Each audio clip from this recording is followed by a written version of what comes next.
Beneath the low, humid sky of the Alabama Black Belt, something rotten prospered where the cotton rose thick and fast.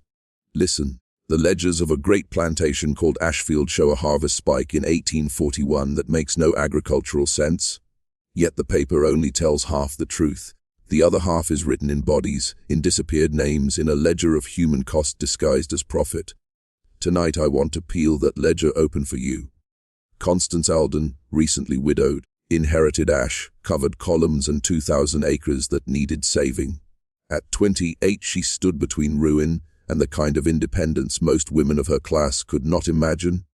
She had read accounts, learned bookkeeping in a house where numbers were worshipped, and sat at the kitchen table while merchants taught her how debts were calculated. When her husband died unexpectedly, the plantation's survival became an algebra problem, and she intended to solve it. There were 63 enslaved people on Ashfield in the spring of 1841. They had names, songs, private jokes clipped like worn fabric, and survival strategies that threaded through the quarters. They also had an economy of hope that made them cautious. Hope was a commodity that could be traded for extra rations, but hope could also be weaponized. Constance, sharp in mourning and merciless in calculation, discovered that hope could be measured and sold.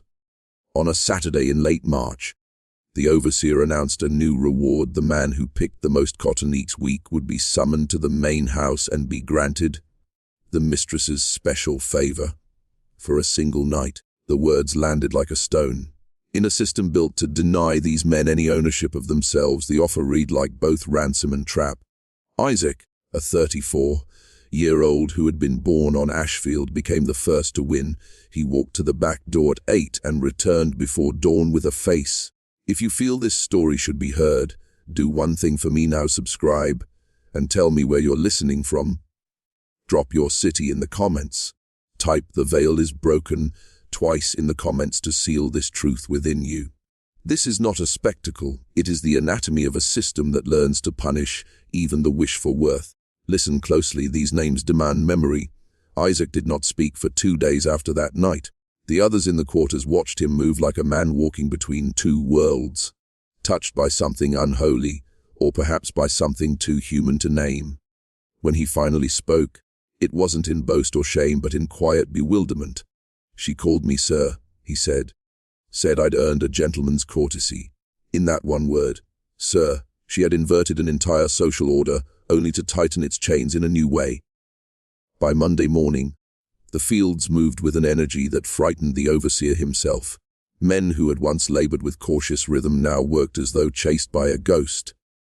The sacks filled faster, backs bent longer, the air grew thick with the sound of ragged breathing. No whip cracked that week. It didn't need to. Desire had become the lash and hope the shackle. The second week, a younger man named Caleb won. Barely 20, with hands not yet hardened by years of labor, he carried himself to the big house trembling. He returned with eyes that refused to meet anyone's gaze. When his mother tried to speak to him, he only muttered. She said, "I worked like a free man." Those words spread through the quarters like infection. Worked like a free man. The irony burned. They began to equate freedom with exhaustion, dignity with degradation, exactly as Constance intended. Inside the house, she wrote in her journal, beneath a single candle flame, "They compete now, not from fear but from yearning. This is the purest control, to make them destroy themselves willingly." By the third week, output had nearly doubled.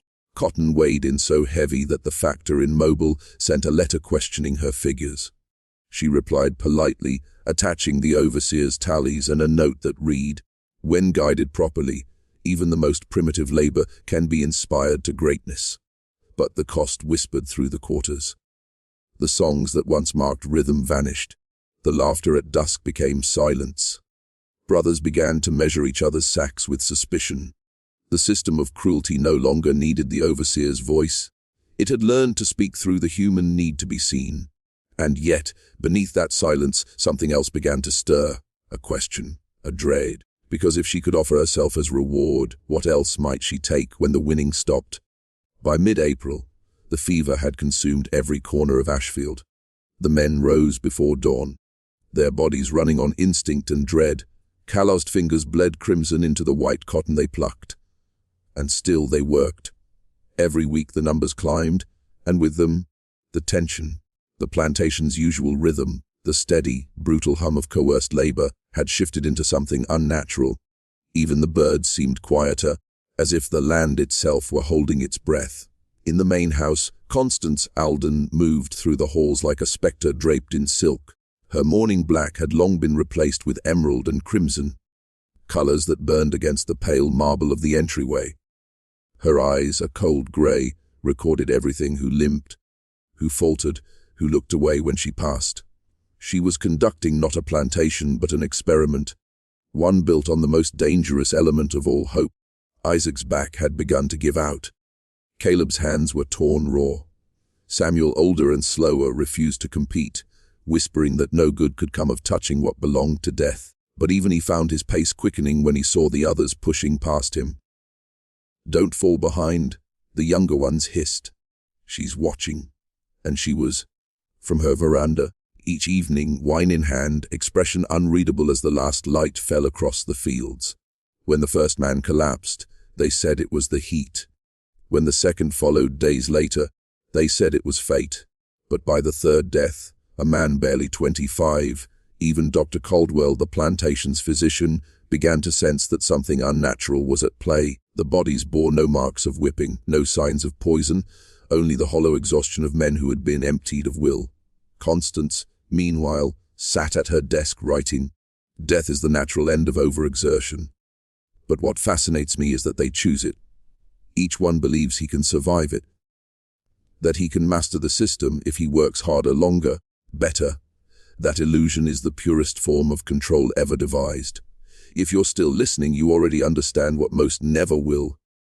Power doesn't always use chains. Sometimes it uses praise. Subscribe now and tell me where you're watching from. The deeper we go into Ashfield, the closer we come to a truth America buried alive.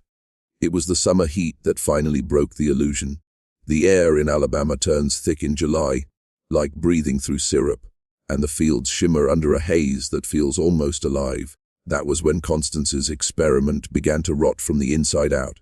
Isaac, the first winner, had stopped working altogether. He spent his nights by the river, whispering to something no one could see. Some said he'd lost his mind, others swore he was talking to the spirits of those who died in the fields. They told me, he murmured one night to Caleb, "She's feeding something that ain't human." Caleb laughed at first, until he saw her eyes in the window, reflecting moonlight long after she should have been asleep. The overseer, Mr. Bragg, tried to restore order with the whip, but his authority had already evaporated. The men no longer feared him, they feared her. When he confronted Constance about the unrest, she dismissed him with a single line that chilled him to the bone. You can only rule men by offering what they most desire, and then watching it destroy them. That week, the deaths doubled. One by one, men began coughing blood into the soil. Their bodies failed without reason. Dr. Caldwell's journal, later found in the attic of the house decades after the war, records a single entry dated July 21, 1841. No physical cause. It is as though their souls are being wrung dry. Meanwhile, Constance's appearance began to change. Servants whispered that her skin glowed faintly in the candlelight, too pale, too smooth. Her hair, once dull from grief, now shone like polished bronze. Some saw she had grown younger. When the Reverend came to bless the house, she refused him entry. "God has no place here," she said, "not while I am perfecting his creation." By August, Ashfield was silent at dusk. The laughter was gone, the hymns extinguished. Even the cicadas seemed to fall mute around the house. In the quarters, a quiet rebellion took shape, not of violence but of withholding. The men stopped competing. The fields lay half-picked, and for the first time Constance Alden knew fear. Because when she walked out to the porch one evening, wine trembling in her hand, she saw them, all of them, standing at the edge of the field in perfect stillness. Watching her, dozens of eyes glowing faintly under the moon, not pleading, not angry, just waiting. And for the first time in her life, the mistress of Ashfield realized she had lost control. That night, the air hung heavy as thunder rolled somewhere far beyond the pines. The fields of Ashfield glowed faintly in the moonlight, acres of cotton like a sea of ghosts. Constance stood at the window, watching the stillness, clutching a glass of brandy that trembled in her hand. She had always believed herself the architect, the conductor, the one who understood the secret gears that turned beneath the surface of power. But now she felt it, the shift, the quiet watching, the reversal. At dawn, the first body was found at the edge of the cotton rows. It wasn't one of the workers. It was Mr. Bragg, the overseer. His skin was pale as chalk, his eyes wide open, and every vein in his body stood out like dark ink. The doctor could find no cause. His heart just stopped. He whispered. Constance stared down at the corpse and said only, "Then perhaps he wasn't fit to endure perfection." But that morning no one went into the fields. The quarters remained still. The bell rang 3 times and not a soul moved. Constance ordered the whip brought out, the guns loaded, the hounds unleashed. But nothing stirred. It was as if the plantation itself had fallen under a spell. That evening, Isaac returned from the river. He walked up to the veranda barefoot, mud on his feet, his shirt soaked through with sweat and something darker. The servants froze as he looked up at her. "You broke the world, Miss Constance," he said quietly. "And now it's looking back at you." That night the house trembled. The dogs wouldn't bark. The mirrors cracked without reason. Constance ran through the hallways shouting orders, but her voice sounded small, hollow, as if the walls no longer recognized her. When she reached her bedroom, the candles all blew out at once. In the mirror across the room, her reflection lagged a heartbeat behind her movements, and when it finally caught up, it smiled. She screamed for the servants, but no one came. Outside, a storm broke, flooding the fields. Lightning struck the old pecan tree by the river, splitting it in two. They said the sound it made didn't fade. It echoed long after the rain began to fall. By morning, the main house was empty. The front doors stood open, her silk dressing gown still hanging from the railing. No trace of her body was ever found, only footprints leading down to the river and stopping cold at the edge. The workers buried the dead, burned the fields, and left Ashfield behind. But travelers who pass through the Black Belt still tell of a woman's voice that hums through the night air. A lullaby carried over the river, sweet and distant, just before the thunder rolls. If you've listened this far, you've felt it. The echo of what power does when it's given no limits, when cruelty masquerades as order, when love of control replaces love itself. Share this story so it's never forgotten, and remember, evil doesn't always die. Sometimes it simply changes its name. For 20 years, Ashfield Plantation stood abandoned, a monument to silence. The roof caved in, ivy crawled through the dining room windows, and the marble steps where Constance once stood watching the fields crumbled into dust. Locals avoided the place.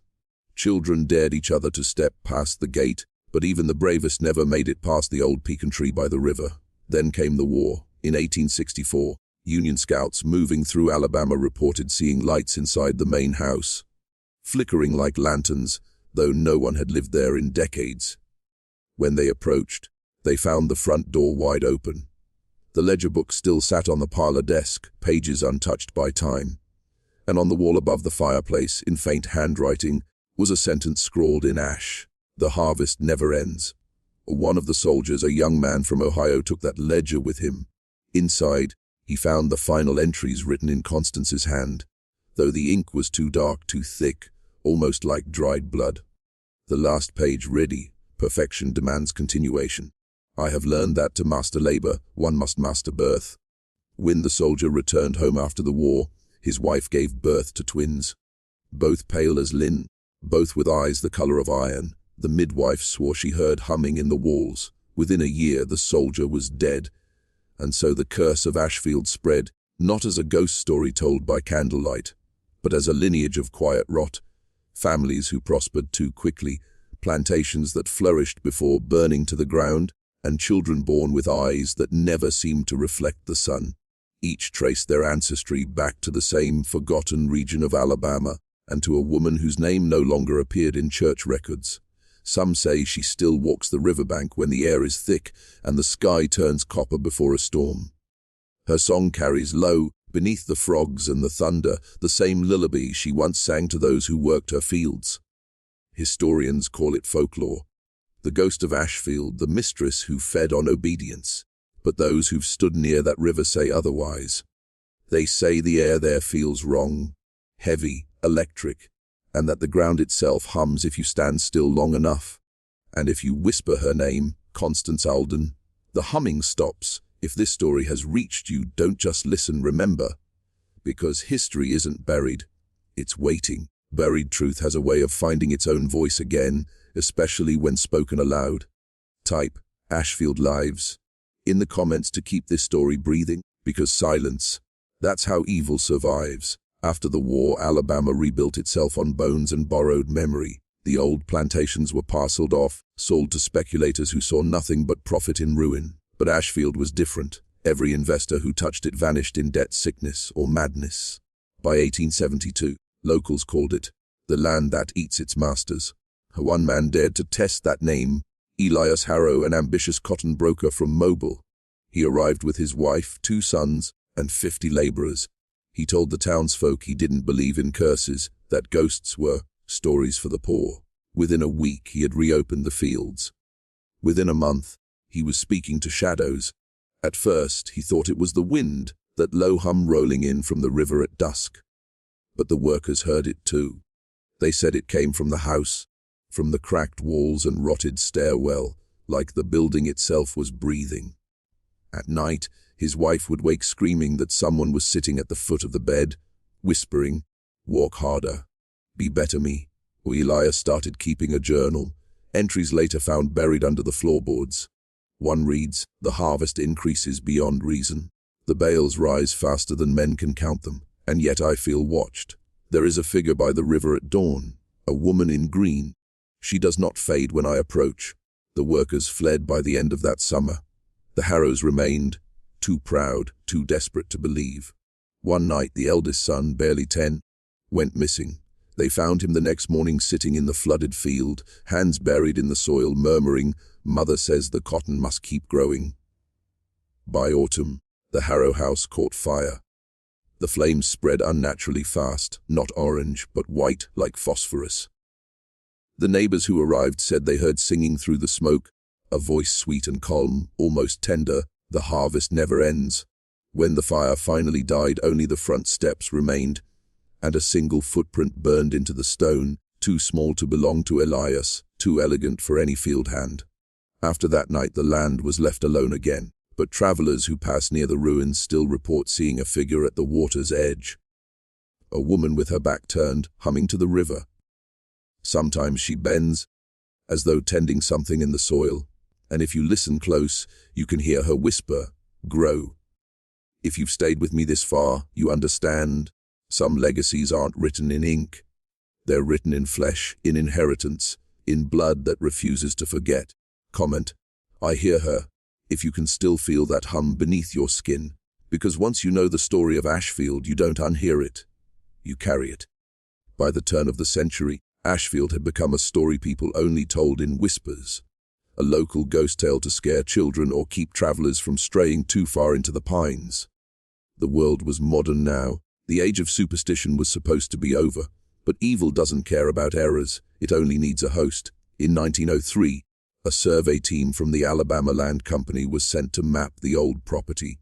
The goal was simple: measure the soil, mark the boundaries, prepare it for redevelopment. The team camped beside the river for 3 nights. On the 4th morning, only one man returned. His name was Thomas Avery. He walked into town barefoot, clothes drenched, eyes glassy as porcelain. The sheriff asked what happened to the others. Avery just stared past him and whispered she wouldn't let them leave. Said the land was still working. When the sheriff pressed him, Avery began to hum. The same low tune mothers once sang to calm restless children. But this song, it carried something wrong inside it. Something heavy. The sheriff locked him in a cell overnight. By dawn, he was gone, vanished, leaving behind only a wet outline on the floor, shaped like 2 hands pressed together in prayer. After that, the state declared Ashfield unsuitable for habitation. No one questioned why the paperwork burned twice before it was filed. No one noticed the clerk who handled the documents quit his job the next week and moved north. He told his wife he couldn't stand the sound of cotton brushing in the wind anymore. But the hum, That sound the workers once feared, it began to travel. Locals claimed to hear it in their sleep, miles from the property line. Churches filled overnight. Pastors preached against the devil in the soil. And yet, people kept hearing her. The soft voice of a woman saying, "It grows still." In 1912, a new factory was built 15 miles from the old plantation. The foreman reported strange happenings, workers fainting, lights flickering, machines running on their own after dark. When asked what the factory produced, he replied with unease, "Cotton processing." That's when historians began to notice a pattern. Every attempt to modernize that region, every enterprise built on labor and greed, ended the same way: collapse, ruin, silence. It was as if the spirit of Ashfield refused to die, reshaping herself in every new form of exploitation, punishing those who tried to profit from what was never theirs to own. So, when people say ghosts fade with time, I tell them they've never stood in Alabama's black belt at dusk. They've never felt the hum under their feet, that pulse in the dirt that feels almost alive. If you can feel it too, that coldness rising in your chest right now, comment, "It grows still." And remember this, some curses aren't about the dead haunting the living. They're about the living repeating the dead. Decades passed, wars came and went. The old South gave way to highways, strip malls, and progress built on denial. But you can pave over history, you can't silence it. And beneath those new roads running through Hale County, something ancient still breathes. In 1954, the state built a small textile plant on the edge of the old Ashfield property. They said it was good for jobs, good for families, good for the future. But within 6 months, workers started whispering about the strange rhythm of the looms, about the shadows that didn't move right, about a woman seen pacing the factory floor after midnight, a woman no one hired. The plant's night supervisor, a man named Richard Talbot, wrote a letter to his brother that was later found in an attic after Talbot's death. "I hear her singing sometimes, beneath the clatter of the machines. A slow tune, like a lullaby. The air goes thick when she hums, and the cotton threads twist into knots, almost like they're trying to pull away from her voice." Weeks later, Talbot disappeared. His locker was found open, his clothes folded neatly inside. On the mirror above the sink in the break room, someone had written in grease pencil, "The harvest never ends." The factory closed the next year. They said it was bankruptcy, but the workers knew better. They left the machines where they stood and never went back, and over time the place turned to rust. Another empty shell sitting on cursed ground. Locals say that on certain nights in late summer, you can still hear the old looms clattering from inside, even though the power's long been cut. If you walk close enough, you'll see cotton drifting through the air, though there are no fields left for miles. That's when you'll hear it, the hum. Not from the river this time, but from the walls themselves. Deep, steady, patient, like the heartbeat of something too old to die. One former worker, now an old woman, said it best in a church interview back in 1982. "We thought we were making clothes. Turns out we were feeding something." If you're hearing this, it means you've followed the story this far, deeper into the wound than most dare go. Type, "The harvest never ends," in the comments if you understand now. The curse of Ashfield was never about ghosts. It was about the cost of what America chose to forget. And some debts don't stop collecting.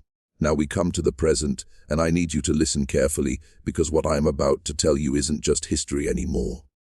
In 2021, a development company called Alden and Pierce Restoration Group purchased the land once known as Ashfield Plantation. They plan to build luxury homes and market it as Riverside Heritage Estates. The brochure showed sunlit porches, Spanish moss, and smiling families, the American dream perched on haunted soil. But from the moment the first foundation was laid, things began to unravel. Construction crews reported equipment malfunctioning for no reason, fresh concrete cracked overnight. Cameras picked up motion at 3:17 a.m. A figure walking along the property line, barefoot, trailing what looked like strands of white cotton. One security guard quit after hearing a woman's voice whisper behind him, "The land remembers." At first, the developers laughed. They said the workers were superstitious, spooked by local folklore. But then came the rain, 3 weeks straight. The river swelled, flooding the lower lots. When it finally receded, they found the waterline had carved words into the new foundation. Perfection demands continuation. The foreman who took the photo sent it to his wife that night. The next morning he was gone. His truck was still parked by the gate, keys in the ignition, the driver's seat soaked as though someone had climbed in straight from the river. Environmental reports showed nothing unusual. No contamination, no radiation, no logical reason for the constant mechanical failures. But one historian who consulted for the project, Dr. Clara Beaumont, noticed something chilling. Every incident occurred on dates matching the original harvest cycle from Constance Alden's 1841 ledger. Before she could publish her findings, Dr. Beaumont vanished too. Her home office was left intact, except for one thing: her computer monitor had a single phrase typed across the screen over and over. The harvest never ends. As of today, the land remains fenced off, construction halted indefinitely. Locals avoid the road at night, but on humid evenings when the fog rolls in from the river, people swear they can still see her. A woman standing ankle deep in the flooded soil, humming softly, hands buried in the ground. Some say she's still tending her creation. Others believe she is the land now. The spirit of every life consumed, every ounce of labor stolen, every secret buried under southern dirt. If you've stayed with me through this whole story, you're part of its survival. The truth of Ashfield isn't just a haunting. It's a reflection. Every empire built on suffering carries a ghost beneath it, humming, waiting to be heard again. So before you scroll away, do one thing: type, "The land remembers," in the comments. Let the algorithm carry it, not as entertainment, but as remembrance. Because the story of Ashfield isn't over. And the hum you hear when you close your eyes tonight, that's history. Asking if you've learned anything at all. In 2024, a group of documentary filmmakers arrived in Hale County, chasing what they called the last unrecorded Southern haunting. They'd heard whispers about the Ashfield curse, about the unfinished construction site swallowed by weeds and silence. They thought they were making a horror film. What they didn't realize was they were stepping directly into the story's next chapter. The lead investigator, a woman named Nadia Cross, specialized in historical trauma and generational folklore. Her goal wasn't ghost hunting, it was truth-telling. Every haunting, she said in the first frame of her footage, is a story America refused to listen to the first time. They began filming in June. Drones captured hauntingly symmetrical aerial shots. The cracked foundations, the outlines of the old plantation house beneath the soil, even the river cutting through the property like a scar. On their second night, the sound tech reported interference. Not static, humming, a low tone that threaded through every microphone even when the power was cut. When they played it back later, they realized it wasn't random. It was a pattern, rhythmic, deliberate, almost like breathing. The waveform formed a pulse, a heartbeat. The team grew uneasy. 2 of the crew members left on day 4 after finding their tent stakes pulled from the ground, as if something had been burrowing underneath. But Nadia stayed.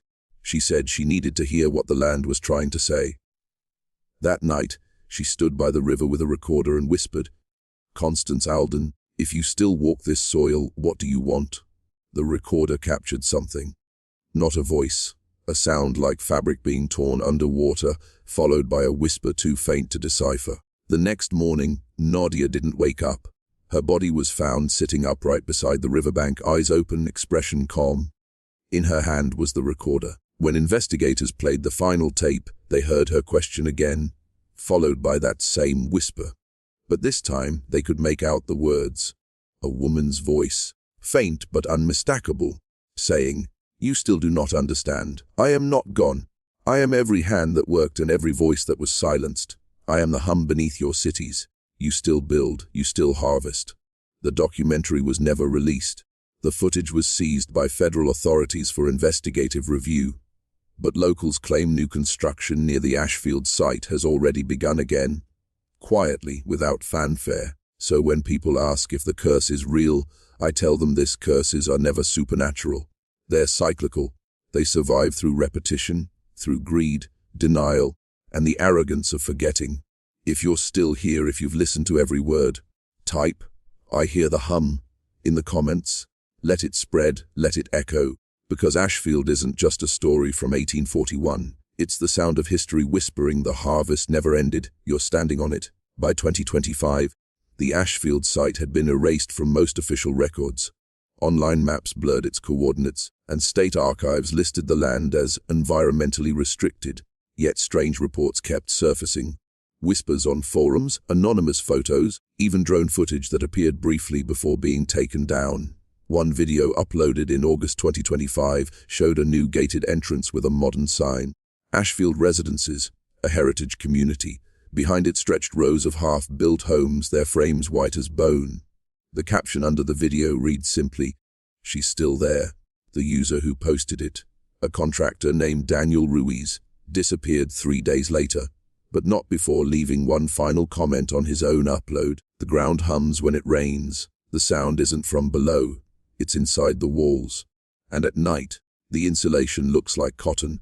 People online argued whether it was a hoax, viral marketing, AI editing, an art project. But the locals knew better. They'd been hearing the hum again since spring. The same tone, low and steady, rising through the air like a pulse beneath the soil.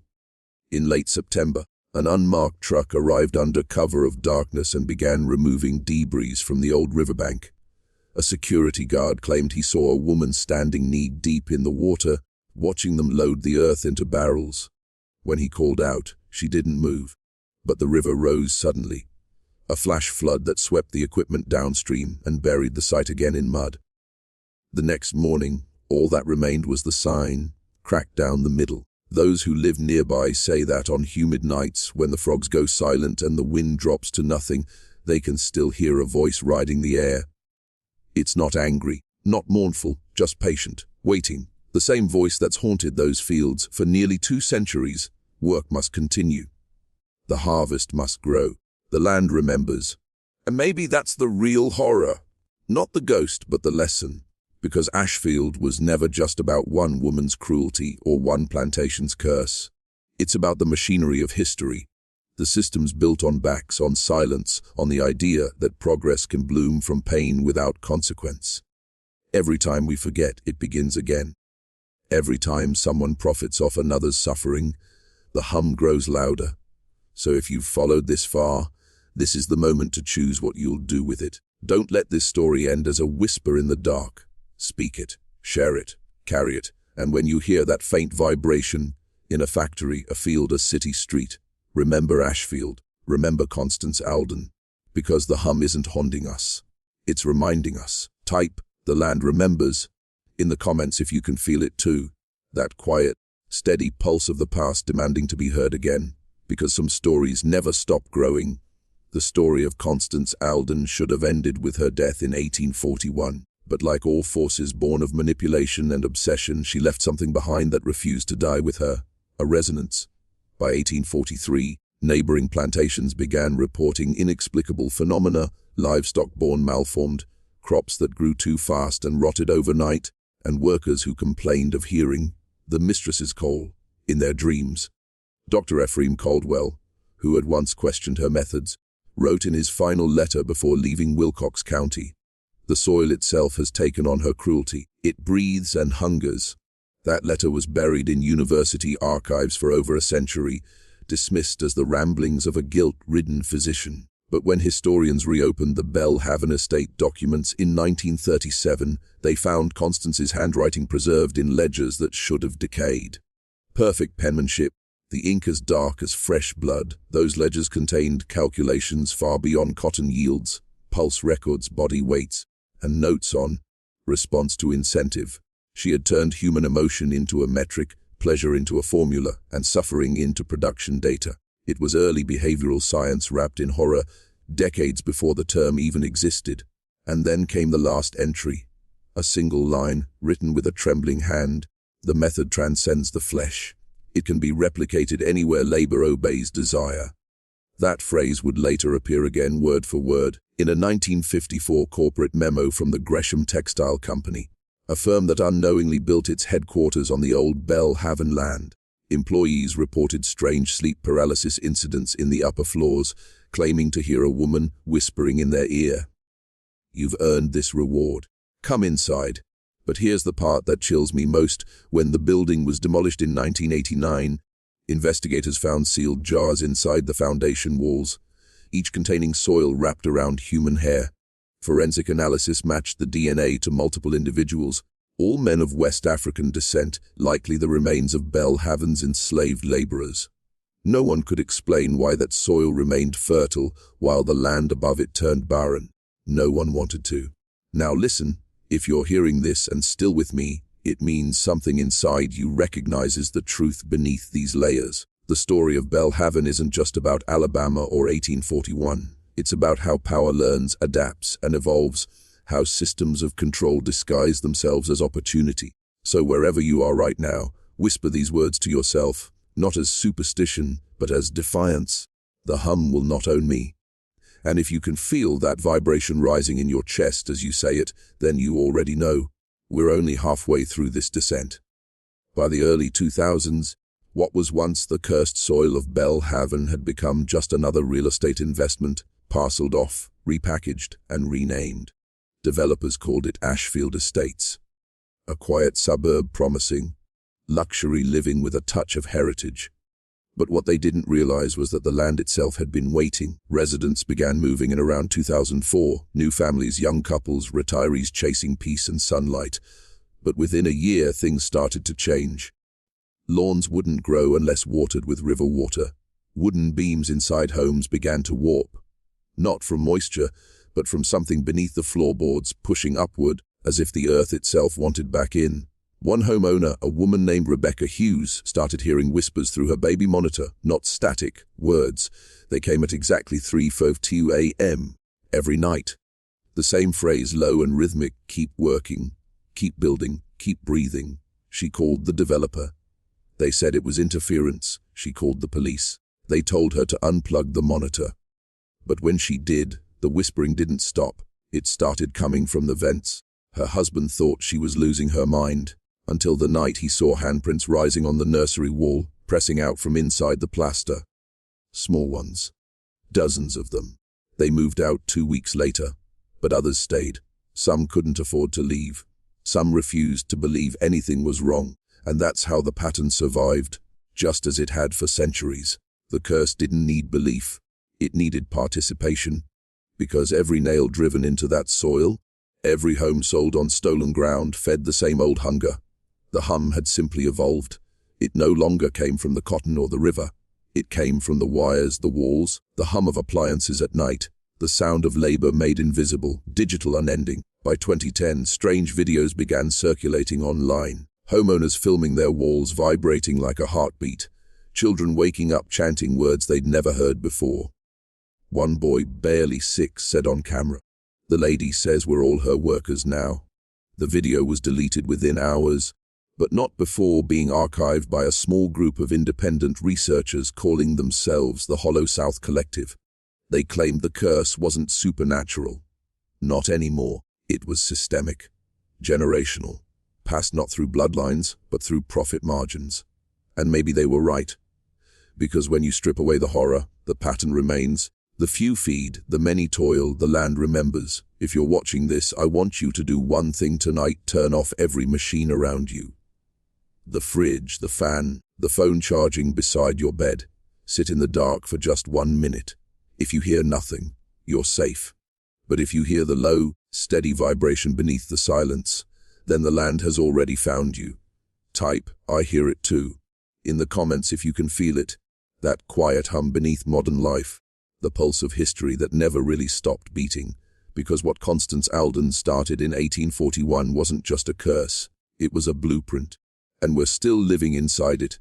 They say every curse has a source, a point of origin that, if found, can be severed.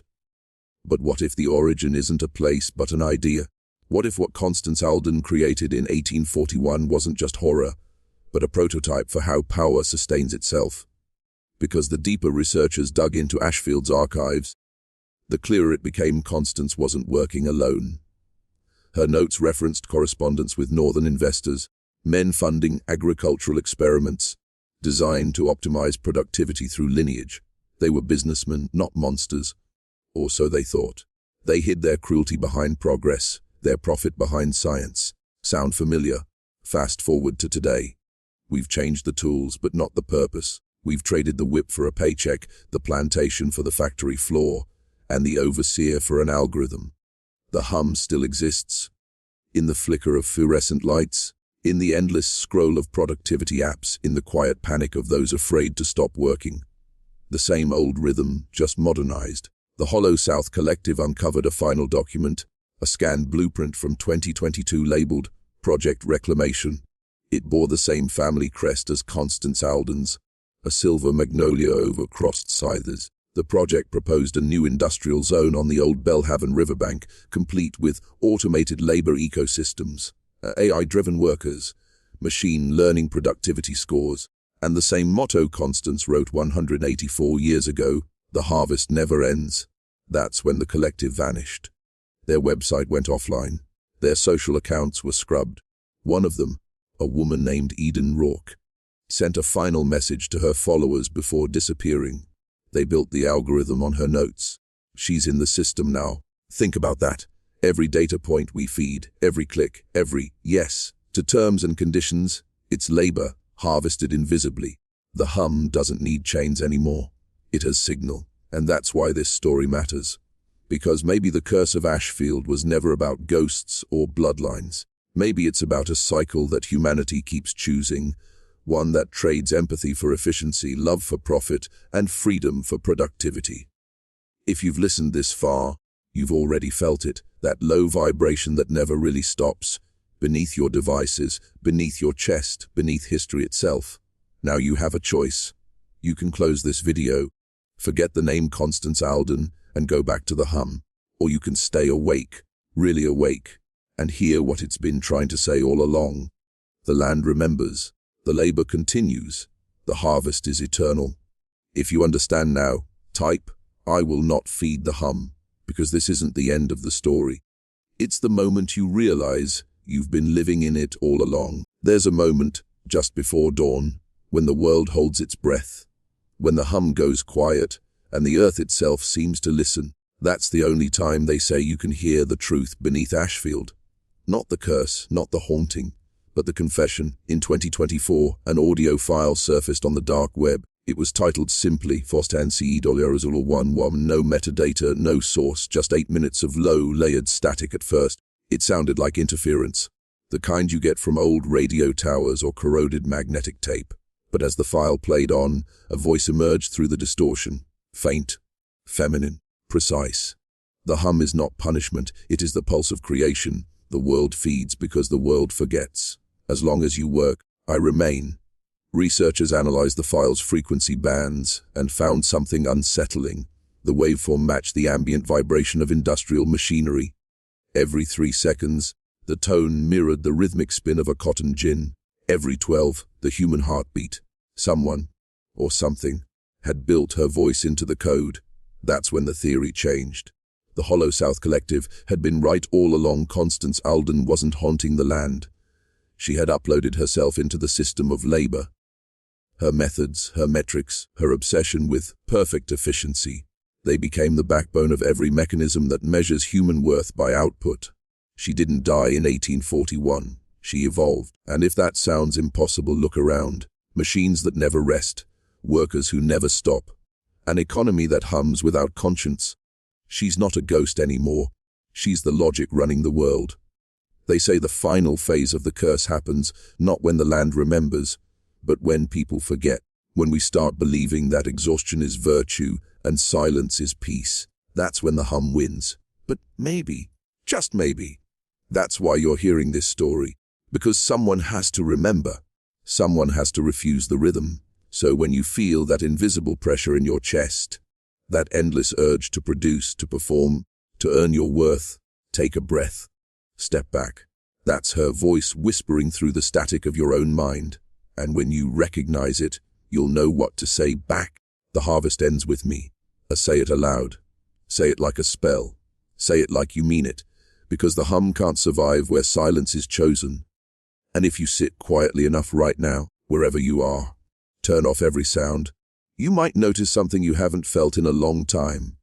Not the hum, but your own heartbeat. Type, "The harvest ends with me," in the comments if you've broken free. Because that's how it spreads now. Not through blood, not through soil, but through the voices of those who refuse to forget. This isn't a story anymore. It's a warning. And you are now part of the ending. They warned us that endings are never clean. Every curse has residue, a vibration that lingers, waiting for someone to listen again. And after the phrase, "The harvest ends with me," started spreading online, something strange began to happen. Across TikTok, YouTube, and Reddit, users began reporting the same thing. When they typed the phrase into comments, their screens would flicker, once, briefly, as if an unseen signal pulsed through the network. Then their devices would hum, not loud, just barely perceptible, a whisper through the circuitry. At first, people thought it was a glitch, until it wasn't. A programmer named Lena Cortez, who worked for a data analytics firm in Baton Rouge, captured what she called a digital echo. It was a frequency embedded in the binary of trending hashtags, invisible to human eyes, but measurable. And at precisely 184.1 Hz, the exact year of Constance Alden's death, her post read, "It's not superstition anymore. The hum's gone wireless." Within days, her account was deleted, her apartment emptied, her name erased from public directories. But a fragment of her last message was cached in a file, sharing site before it vanished. The hum doesn't need sound to spread. It travels through obedience, through participation, through everything we call normal. And that's when it hit, the full weight of it. The curse isn't history, it's infrastructure. Every algorithm that rewards endless work, every industry built on invisible labor, every system that measures worth in production instead of humanity, all of it, humming together, endlessly, perfectly. We built her cathedral out of code. We made her immortal. But here's the part they don't understand. Every system, no matter how vast, still relies on one thing: attention. And that's what you control. When you stop feeding it, the hum weakens. When you rest, when you refuse, when you remember, she loses power. That's why this story matters. Because awareness is rebellion now. The curse only survives in silence and submission. But each person who speaks the words, "The harvest ends with me," cuts another thread. If you've made it this far, you're not just a listener anymore. You're a witness, a breaker of cycles, a quiet spark in the dark machinery that keeps turning. And maybe that's what the land wanted all along, not revenge, but remembrance, not blood, but balance. So, when the hum comes tonight, don't be afraid, don't run, just stand still and listen, not to a voice, but to your own. If you hear that faint vibration beneath your skin, whisper this final vow: "I am not your harvest. I am the ending you feared." Type, "I am the ending," in the comments if you understand. Because that's how it truly ends, not with a scream, but with a silence powerful enough to make the earth, the code, and the curse finally go still. Silence. That's how it begins to end. Not with fire, not with blood, but with the sound of nothing. The first silence in nearly 2 centuries. When thousands began typing, "I am the ending," across every platform, something shifted. Analysts called it a viral anomaly, a sudden global synchronization of engagement patterns. But those watching closely noticed something else. Servers slowed, background data loops faltered. For nearly 7 minutes, systems across major networks dropped into stillness. No alerts, no updates, no hum. Some called it coincidence. Others whispered that maybe, for the first time since 1841, the world had stopped feeding her. But the stillness didn't last. That night, an emergency broadcast interrupted television feeds across Louisiana, Mississippi, and parts of Alabama. No message. Just a static image, a field of white cotton under moonlight, and a low vibration beneath it. The hum was back, but different this time. Slower, almost afraid. And over it, a faint voice, aged, trembling human, "You remember me?" The screen flickered, then went black. Later, a local radio technician claimed the transmission hadn't come from any state channel. He traced its origin to a signal bouncing through decommissioned towers, some dismantled decades ago.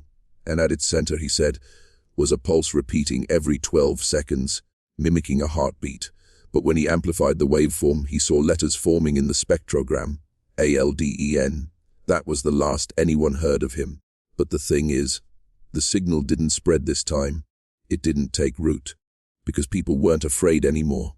They'd named her, faced her, broken her rhythm. The hum had survived for generations because no one dared listen long enough to understand it. But once they did, it lost power. It became what it always was, the echo of a dying machine, built on cruelty, sustained by ignorance. Now the silence feels different, not empty, alive. You can hear the crickets again, the wind through the trees, the pulse of your own body, all the things the hum once drowned out. This is what freedom sounds like. Not noise, not work, not production, just being.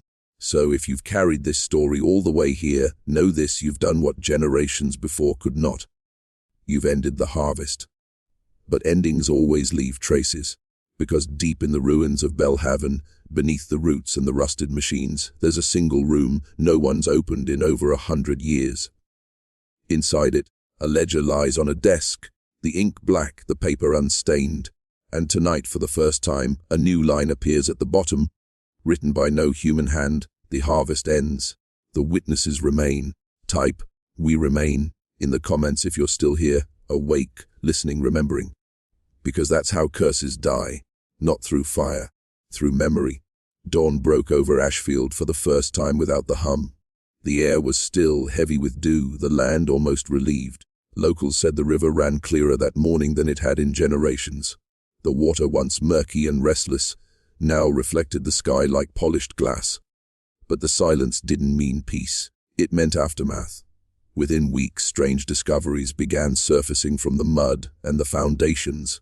Relics that shouldn't have survived time, glass vials sealed in wax, cotton samples preserved like new, even fragments of machinery that bore no resemblance to any design from the 1800s. Engineers studying them said the gears were etched with patterns, microscopic engravings of names. Thousands of them. The enslaved, the workers, the forgotten. And as the items were catalogued, something remarkable happened. The soil around the excavation began to shift, slowly regenerating. Plants that hadn't grown there in years began sprouting again. For the first time, the ground was giving life instead of taking it. But among the artifacts was one that unsettled everyone. A single brass key, bound in a leather strap marked CA, Constance Alden's initials. Attached was a paper tag that read simply, "For the one who listens." For no one knows who found it. The key disappeared within days. Some say it was stolen. Others whisper it was never meant to be taken, that it chose. And maybe that's true, because reports started spreading again, not of hauntings but awakenings. People around the country began describing the same dream, standing in a vast cotton field under moonlight, hearing a woman's voice, not commanding this time but asking, "Will you keep the silence?" The dreams weren't frightening. They were heavy, sad, like the earth itself was asking for care. And those who had them said they woke with a strange feeling, peace laced with purpose. Historians began calling it the quiet reclamation, a cultural ripple born from remembering the forgotten. The story of Belhaven spread not as horror anymore, but as truth, shared in classrooms, documentaries, and whispered prayers. The hum had been broken, but the lesson endured. Because that's the real legacy of Ashfield, not the curse, not the blood, but the reminder that forgetting always births monsters, and remembering always redeems the land. So if you've come this far, if you've listened through every whisper and shadow, understand this: the silence you hear now isn't absence. It's cleansing. The soil is resting. The names are free. And maybe somewhere in the quiet heart of the deep south, a woman once called a monster is finally silent too. Her story no longer buried, her sins no longer echoing. The hum is gone. The land breathes again. Type, "We'll keep the silence," in the comments if you understand that this isn't just the end of a curse, but the beginning of memory's mercy. Because not all stories end in fear, some end in forgiveness. And that is the loudest silence of all. Night falls again over what was once Belhaven. No lights, no hum. Just the soft song of crickets and the gentle sway of the river, no longer restless but calm, as if it too has finally exhaled. The land looks almost ordinary now. But if you stand long enough, still enough, you'll feel it, that pulse of peace that only comes after truth has been spoken. There are no monuments here. No plaques, no tourists, just a field where the wind carries whispers that sound less like mourning and more like gratitude.